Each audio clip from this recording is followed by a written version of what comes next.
ದೆಹಲಿಯಲ್ಲಿ ಸಚಿವ ಸ್ಥಾನಕ್ಕೆ ನಾಯಕರ ಲಾಬಿ ಮುಂದುವರೆದಿದೆ. ದೆಹಲಿಯಲ್ಲಿ ಡಿಕೆ ಶಿವಕುಮಾರ್ ಭೇಟಿ ಮಾಡಿದ್ರು ಬೈರತಿ ಸುರೇಶ್. ಡಿಕೆ ಶಿವಕುಮಾರ್ ಡಿಕೆ ಸುರೇಶ್ ಜೊತೆ ಬೈರತಿ ಸುರೇಶ್ ಚರ್ಚೆ ಮಾಡಿದ್ದಾರೆ. ಡಿಕೆ ಶಿವಕುಮಾರ್ ಭೇಟಿಗೂ ಮೊದಲು ಸಿದ್ದರಾಮಯ್ಯನವರನ್ನ ಭೇಟಿಯಾಗಿತ್ತು ಬೈರತಿ. ದೆಹಲಿ ಖಾಸಗಿ ಹೋಟೆಲ್ನಲ್ಲಿ ನಡೀತಾ ಇರುವಂತಹ ಸಂಪುಟ ಲಾಬಿ ಭಾರಿ ಕುತೂಹಲ ಮೂಡಿಸಿದೆ. ಡಿಕೆ ಶಿವಕುಮಾರ್ ಮತ್ತು ಬೈರತಿ ಚರ್ಚೆ.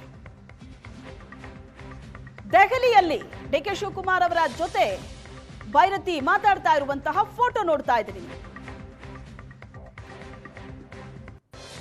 ರಾಜ್ಯ ರಾಜಕೀಯ ಬೆಳವಣಿಗೆ ದೆಹಲಿ ಅಂಗಳದಲ್ಲಿ ಜೋರಾಗಿ ನಡೀತಾ ಇದೆ. ರಾಜೀನಾಮೆಯ ನಂತರ ಸಿದ್ದರಾಮಯ್ಯನವರ ರಾಜೀನಾಮೆ ನಂತರ ಆಗ್ತಾ ಇರುವಂತಹ ಬ್ಯಾಕ್ ಟು ಬ್ಯಾಕ್ ಬೆಳವಣಿಗೆ ಇದು. ಸರ್ಕಾರ ರಚನೆ ಆಗಬೇಕು, ಸಂಪುಟಕ್ಕೆ ಸೇರ್ಪಡೆ ಆಗಬೇಕು. ಆದರೆ ಸಚಿವ ಸ್ಥಾನದ ಆಕಾಂಕ್ಷಿಗಳ ಪಟ್ಟಿ ತುಂಬಾ ದೊಡ್ಡದಿದೆ.